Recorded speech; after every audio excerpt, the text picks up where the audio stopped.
Halo teman-teman semua kelas manajemen operasi dan rantai pasok. Salam sejahtera. Assalamualaikum warahmatullahi wabarakatuh.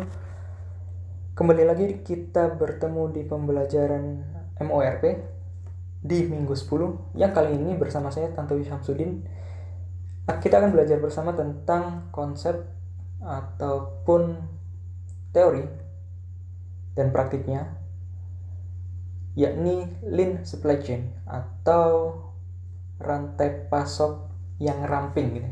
Jika didefinisikan atau diartikan secara literal, secara translation sederhana.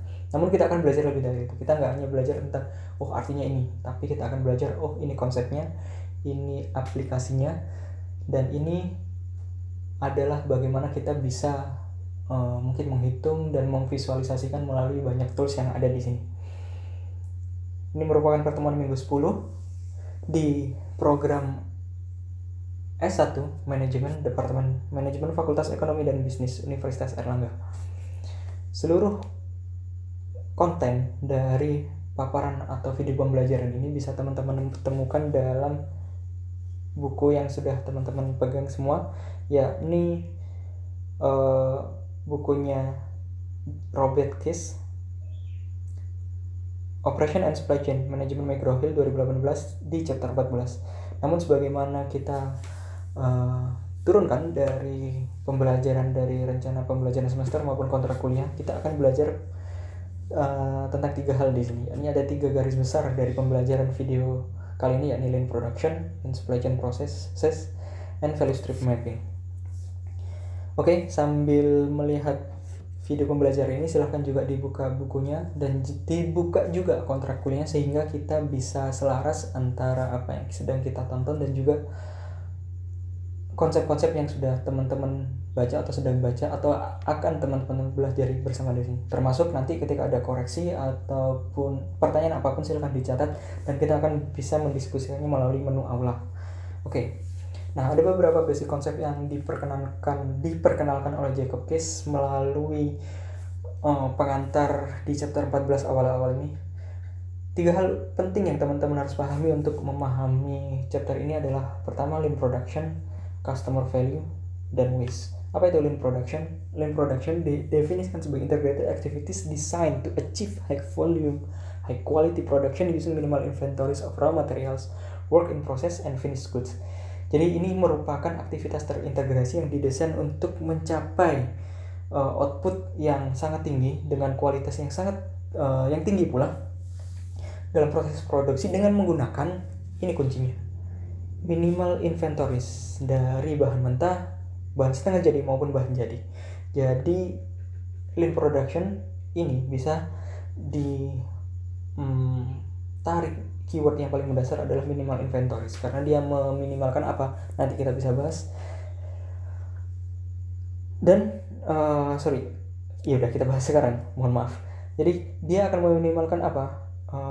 Ataupun menghilangkan apa? Waste. Waste ya limbah, tapi dalam konteks ini lean production atau lean supply chain kita akan mendefinisikan waste sebagai pemborosan. Yakni apapun yang tidak menambah nilai dari sisi customer, dari sisi pelanggan. Apapun aktivitas perusahaan, aktivitas proses produksi yang tidak menambah nilai dari sisi pelanggan. Nah, sedangkan nilai itu bisa didefinisikan sebagai apa? Yakni apapun yang customer itu mau untuk bayarkan. Jadi nanti itu bisa diberikan signal atau diberikan indikatornya melalui nilai currency, nilai nominal harga barang atau jasa itu sendiri. Oke. Basic konsep ada 3 di sini yang teman-teman harus pahami. Lean production dengan keywords minimal inventories, yang mana itu merupakan tujuan dari lean production sendiri, yakni pengurangan atau penghilangan waste atau pemborosan. Oke, mohon maaf. Dan customer value, yakni apapun atau berapapun nilai yang ingin atau mau dibayar oleh pelanggan.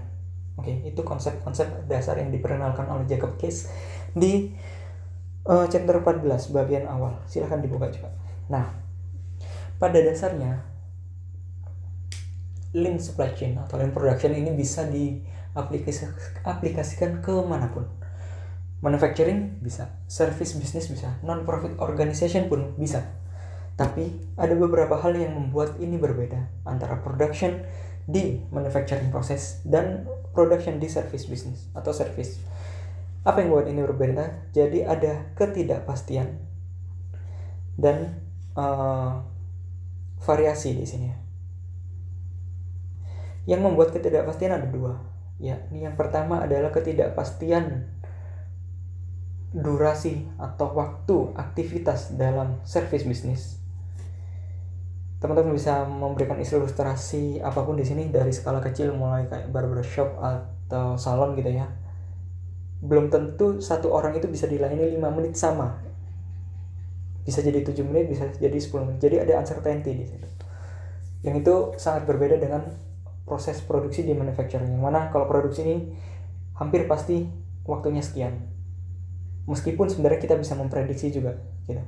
Tapi ada uncertainty yang lebih tinggi sih. Dan juga uncertainty in demand. Dalam proses bisnis jasa.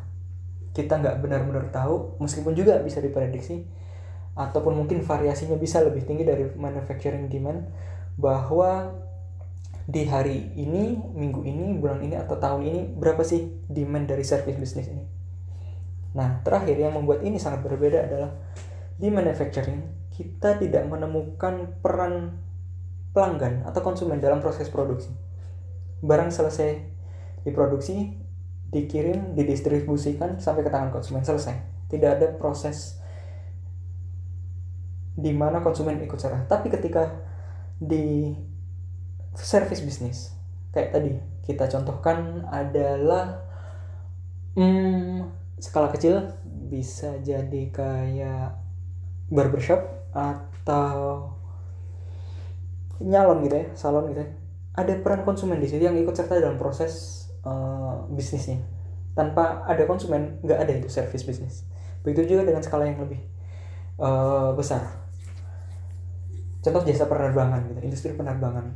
Ikut serta, customer itu ikut serta dalam proses perpindahan pelanggan itu sendiri dari titik A ke titik B, atau bisa lebih dulu dari itu, lebih awal dari itu, dari proses booking dan selanjutnya sampai proses post purchase di bandara dan seterusnya. Nah, customer di service business ini ikut serta dalam production role. Yang ini membuat lean production atau lean supply chain completely different with manufacturing process. Jadi ada uncertainty in task times, uncertainty in demand, dan customer yang ikut serta dalam production role.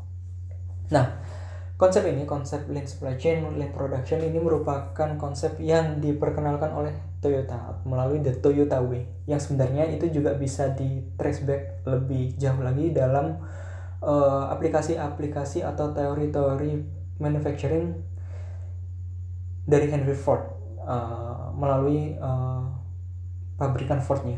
Tapi Toyota memperkenalkan lean ini sendiri, yang mana tadi esensinya adalah minimum inventory, yang ujungnya adalah untuk meminimalisir dan menghilangkan waste atau pemborosan. Nah, pemborosan itu ada apa aja? The Toyota Way memperkenalkan ada 7 pemborosan yang bisa dikategorikan atau diidentifikasi dari keseluruhan proses bisnis dari manufacturing atau perusahaan itu sendiri. Yang pertama adalah waste dari pemborosan dari overproduction, produksi berlebih, waste of waiting time, waktu tunggu, pemborosan dari transportasi, pemindahan dari suatu barang ke suatu tempat ke tempat yang lain, pemborosan dari inventory, persediaan. Ternyata inventory juga bisa digolongkan menjadi pemborosan loh. Pemborosan dari pemrosesan barang atau pemrosesan produksi itu sendiri. Waste of motion, jadi bisa jadi dalam proses produksi itu ada gerak ataupun aktivitas-aktivitas yang sebenarnya nggak perlu. Kebanyakan gerak, kebanyakan aktivitas, kebanyakan flow of movement dari orang atau barang. Dan selanjutnya terakhir adalah waste of from product defect, yakni pemborosan dari kecacatan produk. Nah, 7 waste ini adalah kategori besar dari pemborosan yang diidentifikasi melalui the Toyota Way, konsep the Toyota Way. Waste from overproduction jelas ya, berarti kalau ada barang berlebih yang nggak terserap, nggak terproduksi, nggak bisa langsung dilempar ke pasar, pasti itu bisa jadi waste, bukan pasti bisa jadi, pasti itu overproduction. Waktu tunggu dari proses barang dikirim sampai barang diterima, barang dikirim lagi ke pelanggan dan seterusnya. Banyak sekali waiting time termasuk dalam proses produksi sendiri, nunggu aktivitas satu ke aktivitas yang lain. Waste transportasi, waste persediaan barang mentah, barang setengah jadi, bahkan barang jadi sendiri. Karena bisa jadi ketika produksi selesai dilakukan itu masih harus disimpan. Nah itu sebenarnya pemborosan, karena ya nanti ada banyak implikasinya, harus dia gudang yang sangat besar, harus ada manpower, harus ada sistem. Nah itu semua merupakan waste dalam inventory. Oke, waste processing, waste gerakan tadi, dan waste of product defect. Nah bagaimana sih memahami konsep ini? Jadi ada contohnya, lean production pull system. Nanti saya berikan ilustrasinya.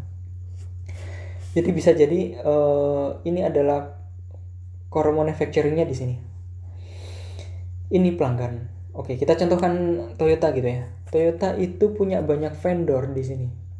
Oke, ilustrasikan Toyota Indonesia yang perusahaannya ada di Sunter, Cakung, dan segala jenisnya, Karawang mungkin bisa juga. Mereka punya banyak sekali vendor untuk ban, mesin pun dari Jepang sebagian, ataupun rangkanya, dan juga banyak komponen atau parts yang itu sebenarnya bisa dikirim oleh banyak vendor. Nah mereka punya beberapa vendor atau sejumlah vendor gitu ya. Nah mereka melakukan proses fabrikasi artinya pembuatan gitu ya, membuat barang tertentu. Nah ini semua komponen ini itu harus dirangkai, didesain sedemikian rupa proses aktivitas ini, yang mana itu mampu untuk tadi meminimalkan inventory dan juga mengurangi dan menghilangkan waste. Jadi di sini kita harus menarik, ketika kita ada di proses final assembly di pabrik terakhir, maka ada komponen yang sebenarnya itu merupakan proses dari sini. Oke, jadi kita bisa memecahnya menjadi 1, lalu 2 seperti ini. Ini pun kita bisa pecah lagi kayak gini kan ya. Oke, mohon maaf, banyak cara-cara. Nah, masing-masing perakitan, masing-masing pembuatan barang ini didesain sedemikian rupa sehingga mereka berjalan paralel satu sama lain. Ini selesai, ini juga selesai, lalu dirakit di akhir, lalu untuk customer. Nah makanya nanti teman-teman akan menemukan konsep yang juga penting untuk dipahami dalam konteks ini, atau mungkin sudah teman-teman pelajari di minggu sebelumnya, adalah just in time production atau just in time process, JIT gitu ya. Jadi bagaimana caranya keseluruhan proses aktivitas itu bisa dilakukan waktu itu juga dan tidak berlebih, dan seluruh komponen atau seluruh prosesnya itu berjalan paralel tepat waktu. Nah, ada asumsi-asumsi, akhirnya kita harus memahami bahwa konsep ini memiliki keterbatasan dan asumsi. Asumsinya adalah, pertama tadi, bahwa teman-teman bisa memperkirakan dengan sangat pasti aktivitas ataupun durasi waktu pengerjaan atau proses produknya dari keseluruh rantai penciptaan nilainya. Kedua, teman-teman mampu untuk memprediksi demand-nya sedemikian rupa sehingga demand di sisi customer ini itu bisa dipecah menjadi banyak komponen. Jadi umpama ada satu demand dalam satu periode, berarti kan kita harus memproduksi satu barang di sini. Nah, satu barang ini berarti ada satu subnya di sini seluruhnya. Nah, ada banyak komponen akhirnya di sini. Nah, itu semuanya harus mampu di breakdown oleh sistem dan didesain dengan rupa terautomasi sehingga ketika ada customer menambah satu demand di sini, seluruhnya itu bisa terukur. Oh berarti nanti di vendor, oh aku akan bilang untuk periode depan, periode bulan depan atau periode waktu depan gitu ya, production akan sekian. Nah semuanya bisa ngikut. Nah disinilah pentingnya asumsi-asumsi tersebut ataupun keterbatasan tersebut untuk dipahami sehingga lean production system atau lean supply chain ini bisa berjalan smooth gitu ya. Nah hal lain yang membuat restriksi dari aplikasi atau implementasi sistem ini adalah bahwa tidak ada variasi ataupun disruption dari production system. Ingat, ketika ada disruption, ada tiba-tiba bencana alam atau pandemi yang seperti saat ini kita hadapi bersama, hal-hal force major yang mampu mengganggu aktivitas produksi atau aktivitas sepanjang rantai nilai pasok, maka keseluruhan sistem ini tidak bisa berjalan. Kenapa? Karena tadi minimum inventory. Minimum inventory artinya adanya kebutuhan berapa, demand butuhnya berapa. Itu juga yang dipesan dengan sedikit mungkin margin untuk defect dan sebagainya, sangat sedikit atau mungkin tidak sama sekali. Nah, ketika ada disruption, tentu ada perubahan yang sangat signifikan dari proses demand-nya. Nah, ketika ada disruption bisa jadi itu dalam konteks anjlok, demand-nya anjlok, atau mungkin demand-nya overflow gitu, sangat berlebih. Contoh juga bisa dipahami di pandemi ini. Bagaimana produk-produk kesehatan, manufacturing kesehatan itu tiba-tiba mengalami lonjakan yang sangat signifikan. Kalian bisa memberikan contoh apapun, hand sanitizer, alat-alat kesehatan, terus yang terkait dengan alat bantu pernafasan dan lain-lain. Tiba-tiba ada demand yang increase signifikan. Nah, ini semua harus di-adjust lagi gitu, sehingga tidak bisa asumsi-asumsi atau di proyeksi demand yang sebelumnya diikut sertakan dalam implementasi selanjutnya. Oke. Nah, apa sih kategori atau komponen-komponen dalam lean supply chain itu sendiri? Ada lean suppliers yang merupakan dari sisi pemasok gitu ya, bagaimana dari sisi pemasok pun itu sudah bisa diatur sedemikian rupa sehingga mereka juga mampu menerapkan implementasi ini. Jadi mengintegrasikan supplier ke dalam proses produksi, sistem informasinya juga termasuk dalam proses lean procurement. Jadi ada design system atau ERP, Enterprise Resource Planning, yang mampu mengintegrasikan supplier dengan proses pengadaan barang sehingga berapapun yang diminta ataupun yang akan diproduksi oleh perusahaan yang merupakan turunan dari demand tadi itu bisa direspon sangat cepat, dan saat itu juga oleh para supplier melalui e-procurement-nya atau pengadaan barangnya. Lalu semua itu masuk ke kategori yang selanjutnya, ini lean manufacturing, proses penciptaan nilai tambah di internal perusahaan itu sendiri, dari barang masuk, inbound logistiknya, sampai barang keluar, yakni penciptaan nilai tambah manufacturingnya. Nah, nanti kita akan belajar lagi tentang bagaimana itu semua diterapkan, visualisasinya dan menganalisisnya sendiri. Lalu ketika barang sudah selesai di produksi, kita lanjut ke lean warehousing, atau sebenarnya bisa juga dalam konteks barang masuk masih ada warehouse di sini. Nah, ketika ada barang selesai diproduksi, mereka bisa jadi sempat masuk ke dalam proses warehousing. Nah, kita harus mendesain sedemikian rupa bahwa warehousing ini nggak perlu lama-lama, nggak perlu ada lama-lama barang setengah jadi, barang mentah atau barang jadi yang ngendon atau bertahan di gudang kita. Lalu kita berlanjut ke lean logistik, bagaimana ketika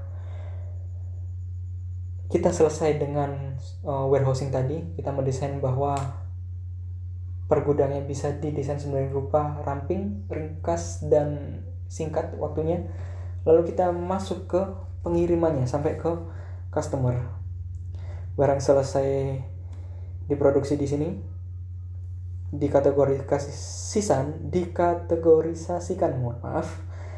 ke lean warehousingnya. Jadi sempat mungkin ada dipilah-pilih sedemikian rupa, ini mana untuk pengiriman Jawa, mana untuk pengiriman Bali, mana untuk pengiriman Sumatera. Lalu semua itu langsung dikirim oleh bagian logistiknya, bagian pengapalan, bagian ekspedisi, bagian tracking, yang semuanya itu akan dikirim ke customer. Jadi customer juga bisa jadi berperan dalam konteks tadi mengidentifikasi demand yang harus direspon cepat oleh manufacturing dan oleh para vendor dari manufacturing ini sendiri. Oke, jadi ada 6 aktivitas utama dalam lean supply chain. Suppliersnya pengadaan barang dan jasanya, manufacturing-nya, penciptaan nilai tambahnya, pergudangannya, pengiriman barangnya, shipping-nya, ekspedisinya, trackingnya gitu ya, sampai akhirnya ke customer-nya. Nah, nggak mungkin kita nggak belajar hal ini. Jadi dalam lean supply chain dan lean production, kalau muncul keyword tersebut atau teman-teman nanti tertarik ngambil mata kuliah ataupun rumpun di manajemen operasi dan tertarik untuk skripsi di bidang ini, maka hampir pasti kita akan membahas ini, value stream mapping. Nah, sebelum kita belajar bagaimana membaca value stream mapping, sebenarnya ini juga ada di buku teman-teman semua. Ya, ini semua ada di buku teman-teman ya, karena saya sepenuhnya ngambil dari situ dan mungkin sedikit sumber yang lain. Kita harus memahami dulu apa simbol-simbol dari visualisasinya. Jadi value stream mapping ini bisa dimaknai sebagai visualisasi peta proses dari aliran nilai yang terjadi di perusahaan, mulai dari ujung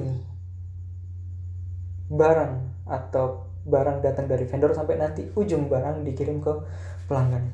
Nah, ini ada simbol-simbol tertentu yang sebenarnya kalau teman-teman visual bisa sangat mudah mungkin ya, tapi pada dasarnya kita perlu memahami aja bahwa simbol-simbol ini memiliki definisi yang berbeda dan cara cerita yang berbeda gitu. Nanti ada simbol ini berarti bermakna customer supplier, double kotak berarti proses, ada data box yang nanti harus diisi dengan nilai tertentu 1, 2, 3, dan 4 yang akan menjelaskan tentang bagaimana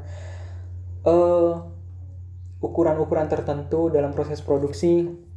Ada work shell, operator, inventory, pengapalan, pengiriman barang, kanban stock point, material, pool, safety stock tertentu, external shipment, pengiriman ke pelanggan gitu ya, dan information symbol maupun general symbol. Jadi dari value stream mapping ini sebenarnya kita akan memahami bahwa ada dua stream yang bisa kita lihat secara umum ya. Information stream yang mana itu merupakan alur informasi dari pelanggan, produsen nanti ke vendor, dan juga general symbol ataupun production streamnya, yakni ini yang sangat penting di sini. Jadi ada beberapa aktivitas yang itu bernilai tambah dan ada sejumlah aktivitas yang itu sebenarnya nggak bernilai tambah sama sekali. Nah, ketika kita mampu memahami bahwa ada stream atau aliran informasi dan aliran produksi, maka kita bisa melihat ternyata flow-nya kayak gini loh dari pelanggan ke dari pelanggan ke produsennya. Lalu juga ternyata flow atau stream ataupun aliran produk atau barang itu dari vendor sampai ke konsumen itu seperti ini loh. Nah, inti dari value stream mapping ini kita bisa melihat simbol ini. Mana aktivitas-aktivitas yang itu merupakan aktivitas bernilai tambah bagi pelanggan, mana yang merupakan non value added time atau non value added time activity gitu dari sisi pelanggan. Oke, simbol-simbolnya ini bisa divisualisasikan, dihafalkan atau bisa sambil dilihat buku. Nah, sekarang kita berlanjut ke bagaimana sih cara membacanya. Ini ada value stream mapping pertama. Jadi di buku teman-teman itu nanti ada dua contoh value stream mapping. Kita ambil contoh pertama dulu. Yang pertama adalah di mana value stream mapping sebelum implementasi lean supply chain. Nah, kalau seperti ini kita bisa melihat dari kanan ke kiri dulu coba ya. Customer itu mengirimkan informasi melalui demand dan sebagainya ke sisi perusahaan. Nah, ini ada monthly forecast ya, ada perkiraan bulanan dan ada order mingguan juga. Nah, ini nanti diteruskan oleh sisi perusahaan ke vendor atau supplier. Nah, itu bagaimana cara membaca pertama, karena ada aliran informasi ya. Nah, sekarang kita lanjut ke stream dari production itu sendiri. Nah, di sini ada dua entitas di luar perusahaan tadi ya. Ada supplier, vendor, ada pelanggan. supplier mengirimkan barang secara mingguan kepada perusahaan. Ada jeda di sini. Non value added time-nya yang pertama untuk mengirim aja itu ternyata 5 hari. Nah, setelah 5 hari masuk, ternyata kita bisa melihat di sini ada 5 aktivitas utama. 6 ya. 5 aktivitas utama di internal perusahaan, yakni mesinnya, drillnya, clean, inspeksi, sama pemrosesan pengemasan. Terus ada yang selanjutnya, shipping.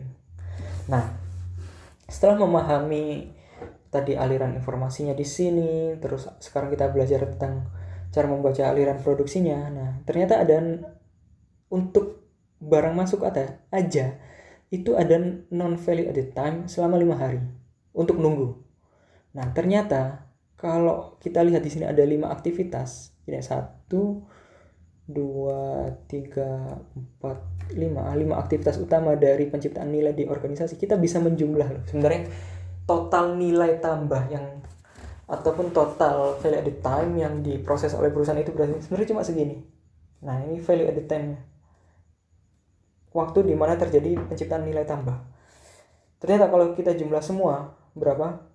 95, 100, 30, 40. Betul ya? 45, 85, 90, 120. Oh, sorry. Total ada 130 hari. Mohon maaf. Ada 130 detik cuma untuk membuat satu produk. Di sini total cycle time sama total work time. Jadi cycle time itu bisa didefinisikan sebagai jumlah waktu, durasi waktu di mana inisiasi aktivitas pertama dimulai hingga yang terakhir. Jadi sebenarnya untuk memproduksi barang itu cukup waktu 130 detik. Tapi ternyata di antara itu ada inventory. Ada jeda-jeda proses yang sebenarnya itu ternyata dinilai di sini non value added time NVA-nya. Nah, ternyata ketika kita jumlah berapa sih nilai waktu yang pemborosan waktu atau non value added time yang terjadi di proses ini sebelum lean supply chain itu diterapkan, kalian bisa menjumlah di sini semua. 5 ditambah 10, 15 ditambah 7, 22, 2 tambah 4, 6 26 ya, 26, 30, 34. Jadi ada 34 hari untuk memproses ini sehingga ini bisa sampai ke pelanggan. Nah, ini kan sebenarnya value added time kan cuma 130 detik nih, tapi karena ada inventory, karena ada proses yang sedemikian rupa yang mungkin nggak sesuai dengan prinsip lean supply chain, nanti kita bisa bahas lebih lanjut. Ternyata kita butuh waktu selama itu untuk memproduksi satu barang sehingga itu bisa dipakai oleh customer. Nah, box info ini adalah informasi-informasi lain yang tadi ya penting untuk dipahami juga. Di sini ada cycle time 44 seconds sama dengan value added-nya sama ya. Nah, ini sebenarnya penciptaan nilai tambah cycle time-nya di sini. CO itu wait a minute. Change over time, yakni the time to switch product type. Jadi kalau ada perubahan tipe produk itu dalam proses produksinya itu dibutuhkan waktu sekian dalam proses manufacturing-nya. Nah, ada nanti lot-nya berarti jumlah barang yang diproduksi, uptime-nya ini berarti berapa sih kapasitas ataupun percentage of time dari mesin itu jalan gitu. Jadi mesin itu secara umum berapa persen dia aktif gitu ya. Nah, di sini ternyata mesin yang hampir 100% aktif bisa dilihat di sini, di drill sama inspect sama packagingnya. Nah, begitu cara membaca value stream mapping. Jadi saya ulang, ada di sini dulu flow of information atau stream of information dulu dari customer production ke supplier. Lalu kita lihat production streamnya. Ternyata ada 5 aktivitas utama di sini. Dan kalian bisa membreakdown mana yang VA, mana yang NVA di sini dengan informasi yang tersedia di sini. Nah, itu ketika implementasi lean supply chain atau lean production itu belum diterapkan. Nah, kalau diterapkan seperti apa? Ternyata ketika ada konfigurasi baru, ada redesign aktivitas produksi, bisa loh sebenarnya aktivitas-aktivitas tadi itu diimprove sedemikian rupa sehingga kita cukup semuanya itu dari sini. Jadi semua aktivitas tadi itu sebenarnya nggak perlu inventory, nggak perlu jeda, masukin aja nanti di satu layouting yang sama. Jadi satu dena, satu bagian produksi yang sama, sehingga kita menemukan 130 seconds tadi itu langsung bisa dalam satu aktivitas tanpa menunggu dia menjadi inventory tertentu, nggak ada jeda di situ. Nah, tapi ternyata di sini pun masih ada NVA, tapi sudah sangat jauh berkurang. Berapa bedanya? Ya, di sini 3, di sini 2. Jadi cuma 5 hari. Oke. Dengan bagaimana? Tadi cara bacanya sama, flow of information-nya, stream of information, dan seluruh aktivitas produksi itu bisa langsung dalam satu grup, lalu nanti dikapalkan dan dikirim ke konsumen. Nah, sebenarnya apa prinsip-prinsip untuk mengimprove proses ini? Kita akan bisa lanjut lagi ke slide sebelumnya. Tapi sebelum itu, kita bisa membedahnya menjadi beberapa kategori. Yang pertama adalah lean layout. Jadi ternyata untuk mengimprove hal-hal tadi atau membuat lean supply chain itu bisa terimplementasi dari sisi layout, kita bisa pertama, yakni dari awal pengadaan barang ataupun bahan itu diterima dari vendor itu sudah dipastikan kualitasnya sedemikian rupa.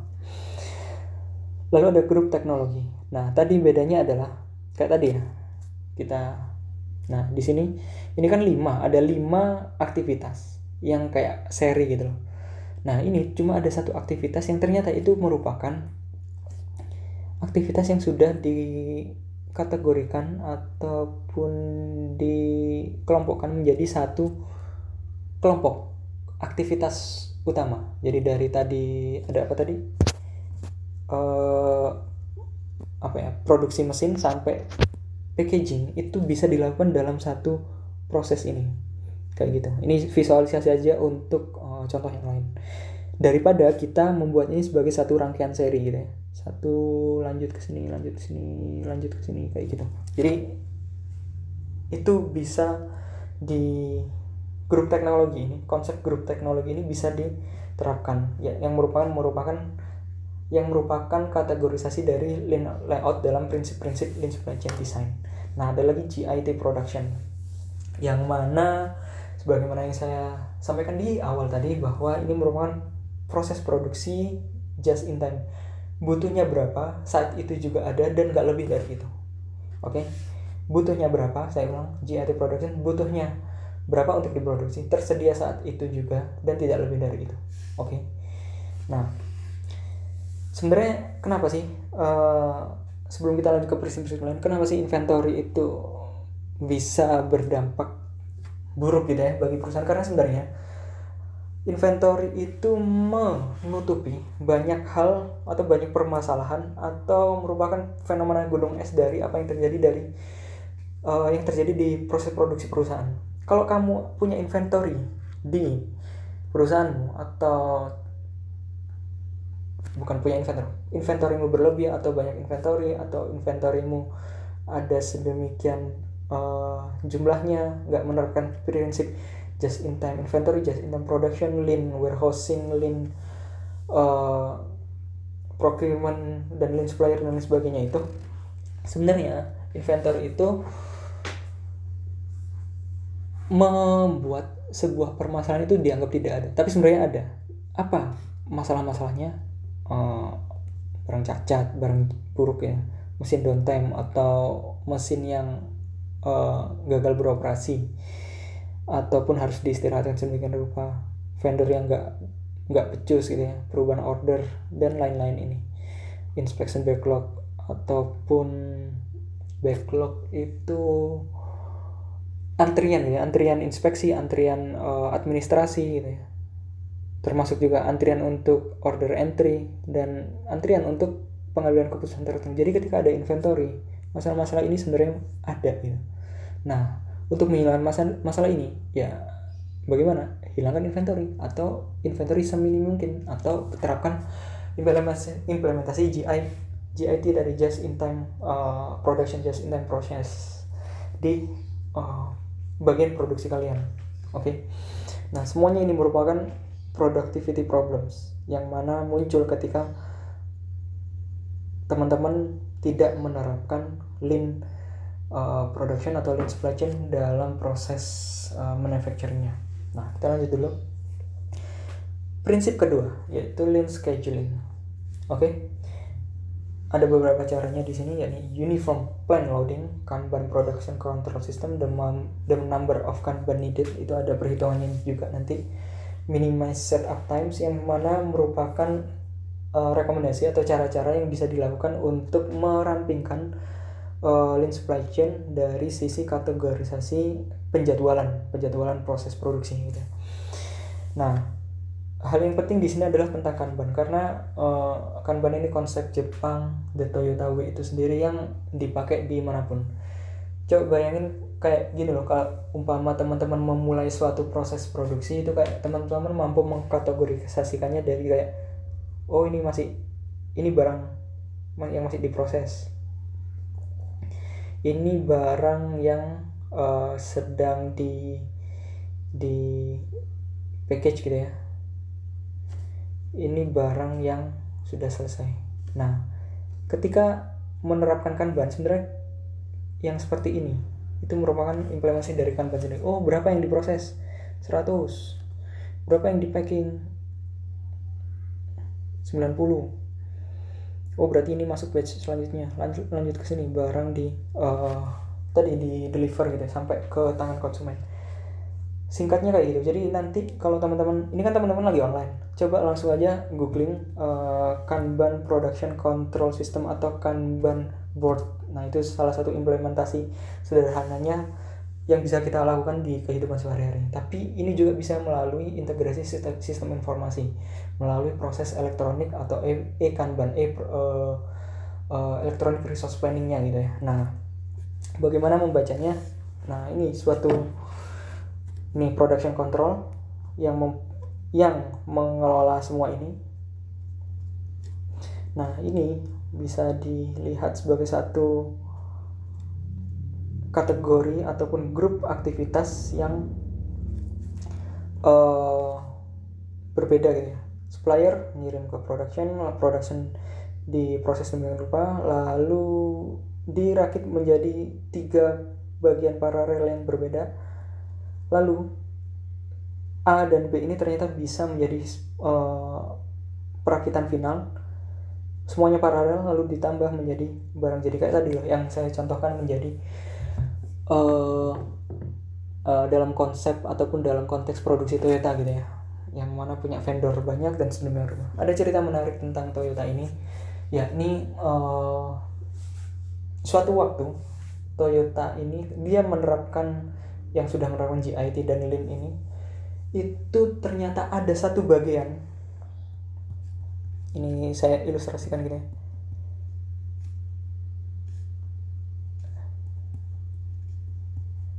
Ada satu bagian dari vendor itu yang telat datang. Kan tadi prinsipnya adalah dia harus datang tepat waktu, saat itu juga saat dibutuhkan, dan gak lebih dari itu. Ternyata ada satu bagian yang di antara proses ini itu dia gak datang tepat waktu karena macet atau apa gitu dari vendornya ke pabrik di Sunter atau Cakung. Nah, apa yang dilakukan dalam konsep Lean ini? Kalian gak mungkin untuk menghentikan proses produksi karena biayanya sangat tinggi, dan itu nanti akan berdampak kepada konsumen secara langsung. Ada delay yang berlarut-larut karena proses yang terhenti. Jadi kalau di stop sekarang, demand yang saling ya pasti nggak mungkin bisa di catch up gitu ya. Nah, apa yang terjadi adalah untuk mengurangi efek atau dampak dari vendor yang telah datang tadi yang komponennya nggak bisa diproses, seluruh proses yang bisa diproses itu dilakukan. Jadi mereka masih melakukan proses assembly atau proses perakitan mobil itu meskipun tanpa komponen tersebut.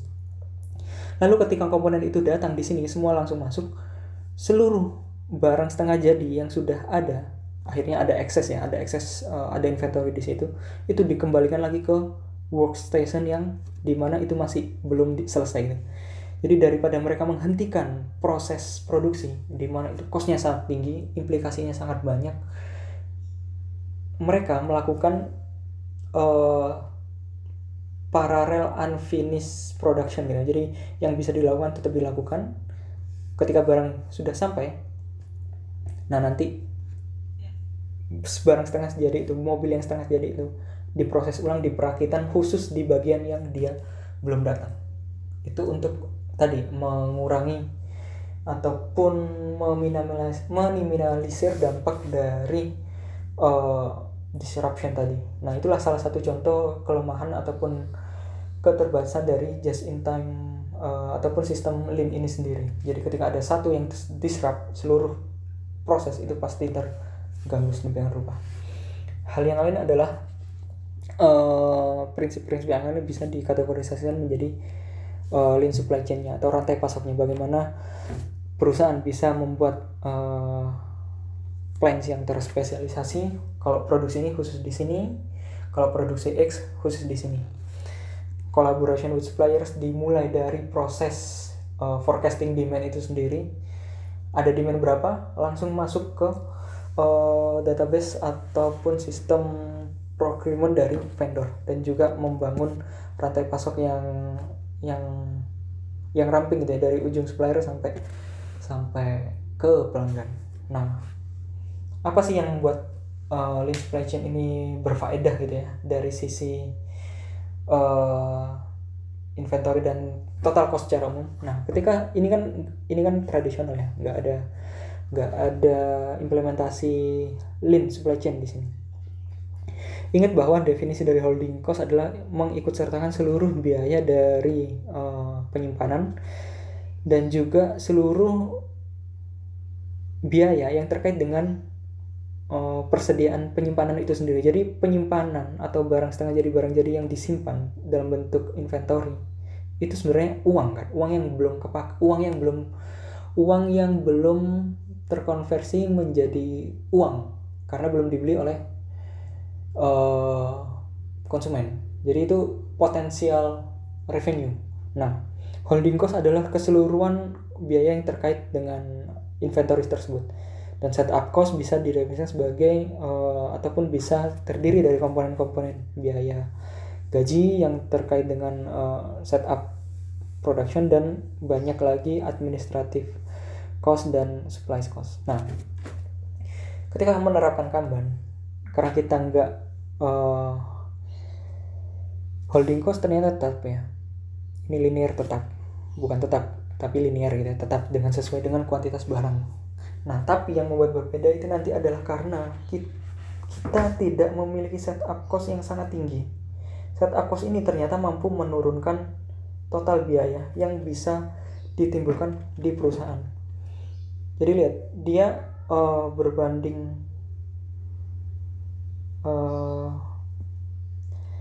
semakin besar kuantitasnya, maka biayanya turun. Tapi dengan implementasi lean ini ternyata dengan kuantitas sedikit pun dia mampu untuk menurunkan cost, gak sebesar dengan tradisional approach ini. Karena apa? Karena tadi holding cost itu dimaknai sebagai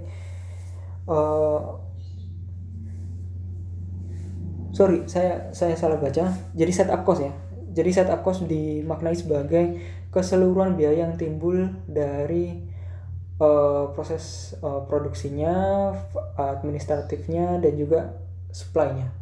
Nah, ternyata dengan quantity yang singkat sedikit pun dalam lean supply chain itu mampu menurunkan setup cost yang akhirnya berdampak pada keseluruhan biaya dari perusahaan. Yang mana kalau di sini itu baru turun di titik yang jauh lebih besar daripada penerapan lean supply chain. Nah, contoh yang lain yang ada di buku juga sama cara bacanya tadi, map of the current state. Lihat dulu stream atau flow of informationnya, customer, perusahaan ke suppliers. Di sini ada 3. Kita lanjut ke information. Tadi kan information ya. Di sini production. Ternyata di sini kita bisa melihat ternyata ada 3 aktivitas utama. Oke. Di 3 aktivitas utama ini ternyata processing time-nya atau lead time-nya cuma 3, berapa nih? 0,5, 1,7, 3,9 menit. Sama ya. Di sini ya. Nah, ternyata ada jeda, ada inventory di sini. Ada inventory yang membuat seluruh production time itu sebenarnya segini gitu. Ini kan pemborosan sedemikian rupa karena ada inventory, dan juga mungkin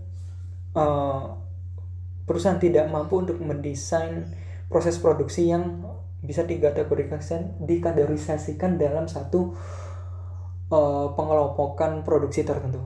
Nah, ini existing condition-nya. Nah, bagaimana cara improve-nya? Ternyata ada 2. Ada 2 cara untuk mengimprove ini tadi, value stream mapping yang ini menjadi seperti ini. Yang pertama, bagaimana cara mengimprove-nya? Lakukan just in time inventory-nya ya. Jadi di sini nggak ada inventory. Artinya barang diterima itu masuk ke langsung proses produksi mesin pertama. Nah, ternyata ada 2 cara lagi. Tadi kan ada 2 cara. Yang pertama adalah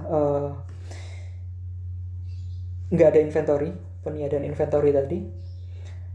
Di sini juga hilang inventory-nya.